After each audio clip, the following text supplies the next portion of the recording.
Howdy folks, the Creepy Kentuckian is here with you. Happy New Year. It's 2022, can you believe it? Got a package here that Chris V, our good friend from up in Michigan, sent me. We were talking about, I'm pretty sure I know what this is. We were talking about the soundtrack, and it is shaped like a box that would hold a record, baby. We were talking about some movie soundtracks and stuff like that on a stream recently. And he had said that he was going to send me this release, which is badass. I'm pretty sure he did send it. He's a good guy. And I appreciate it, Christopher V. But yeah, I'm going to open that on the video today. We're going to have a lot of new content coming up. Patron requested stuff, some stuff that we wanted to do, and all that. But yeah, I just want to get a quick video out there, baby, and let you guys see some of the goodness that Christopher V sent my way. And I know Dan the Beast Williams had actually requested maybe some more soundtrack related material for future streams and shows.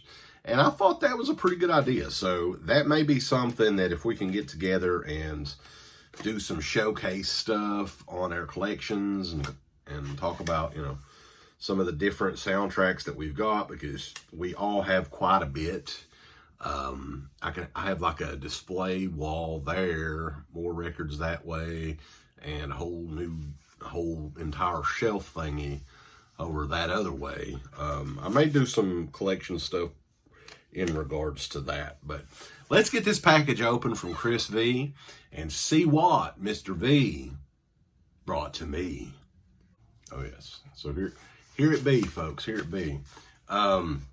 He had mentioned that he had an extra copy of this. We were talking about this movie, of course, since it was Christmas time recently. I'll hang on to that box. I reuse those quite a bit. I do a lot of flipping and selling of stuff I find at Goodwill, record-related stuff. And he packaged this really well as well. And for anybody that's new to the vinyl collecting game, you will definitely want to secure your records in this fashion. And I'll show you the trick. A lot of these, and this one has a little bit of that already, but it's okay. Wow. Awesome artwork there. But yeah, this was, I think they had released this in 2015 initially. This is the Black Christmas soundtrack from Carl Zitter. Zitterer. I don't know how to pronounce it. He's Canadian, I bet. Which is not a traditional score, really. It's a lot of like unnerving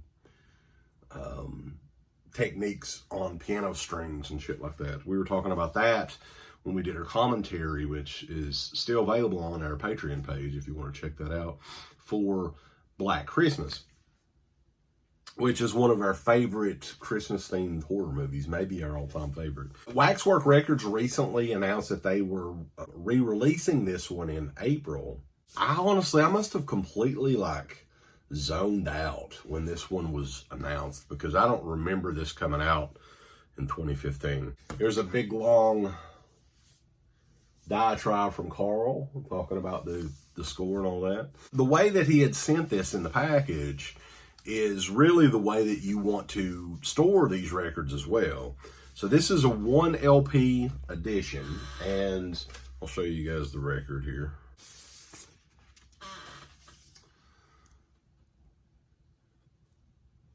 So that's like a clear and red splatter vinyl right there. And you'll notice on the flip side, you have the rotary dial, like an old school telephone. Anybody that was born after 1990 probably don't remember those at all. Killer edition. Man, Waxwork Records, you pay a premium for this stuff, but you get such a great edition. And they have the solid black sleeves and all that, so that's always good as well. Now, Chris V sent this out of the kindness of his heart. I appreciate it, brother, sending me this. He's been a loyal patron for a long time as well. I want to send him a little something. I don't know what, but I will see what I can find and surprise you with something, Christopher. But another thing that I wanted to mention is the storage of these records. Now, if you've got a gatefold record like this, odds are you're going to have a little bit of wear right there just due to the weight of these. I think most of these are 180 gram vinyl. So what you want to do to avoid that, and I'll show you what I do with all of my, I try to do with all of my records. What you want to do is you'll put your record behind, you can do either behind the sleeve or inside the gatefold, however you want to do it, and then put your protective sleeve over and store it that way. Now that's the best way to, keep, and these are expensive records typically, what are you, like $40? And I get the resellable ones, so yeah, this is a killer edition, man, and this one is up for pre-order right now. The second pressing of this on waxworkrecords.com. Check that out for sure. And Chris V, man, another huge thank you for sending this to me for review, or, well, not for review. I guess I could review these soundtracks. Maybe that's something I'll start doing. I have a lot of music in general, classic rock and roll, classic heavy metal, some alt country, Americana. I've got Merle Haggard, George Jones, classic country, stuff like that. And tons and tons of soundtracks.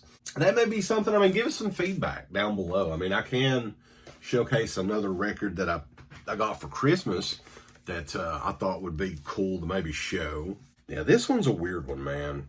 And it's already kind of misshaped a little bit. But this was a Record Store Day Black Friday edition that came out a little bit over a month ago. This was a really hard record to track down at a decent price. And golden LPs were mainly kids records, like story records, and they had a little bit of music on them as well. But this is one that they had out that I wanted to grab. It is At Home with the Munsters, and they did, you can see here, this is a kind of a die cut LP, and I'm not sure if, I don't think the old school one was like that. But it's already kind of, you can tell it's kind of, But the cool thing about this is again, some of these collectible records and like the sounds, they say that the black vinyl sounds the best, but I really can't tell, to be honest with you. As a matter of fact, a lot of the records that I picked up at the Goodwill that aren't 180 gram, they sound just as good as 180 gram vinyl, so I don't know what to tell you. They made it up to look like the old school record from the 60s. And this is a re-release. This one was originally out in like 64, 65. But they did this one on like a solid blue vinyl, which is pretty neat. So I just wanted to showcase that one too. I don't think I've gotten much as far as horror soundtracks or anything related to that in a long time. But I wanted to showcase that one as well in this video because Chris V completely hooked me up with this Black Christmas soundtrack. So hope you guys enjoyed the video. Dan, hopefully this is right up the alley that you want to travel on for these type of videos. I don't mind doing stuff like this every once in a while. The other guys, though, Steve doesn't give one single fuck. Uncle Bill buys records and stuff from time to time. Garrett, he's like more in the collectability of it. But yeah, I hope you guys enjoyed the video. And we'll catch you guys next time at DEADPIT.com. Thumbs up. Up your butt. Like, subscribe. And if you subscribe, here's something else you can do. Once you subscribe, you can click the bell notification, right? And it'll notify you anytime that Dead Pit puts up new shit. Or don't. I really don't give a If you do it I all. want you to. I want you to. I don't care. Let's keep our community growing here on YouTube. I don't like it. I don't want you to touch nothing. Listen, they need to do that now. No, don't you Yeah. dare touch it. Thumbs up. Subscribe. And click that bell. Thank you to all of our supporters on Patreon. DEADPIT on Patreon.com is the only place to check out a complete archive of the old DEADPIT radio shows all the way back from 2005 on, in addition to the midweek shows and fan commentaries, exclusive podcasts, and much more. DEADPIT on Patreon.com if you're interested. Tiers start at only $1.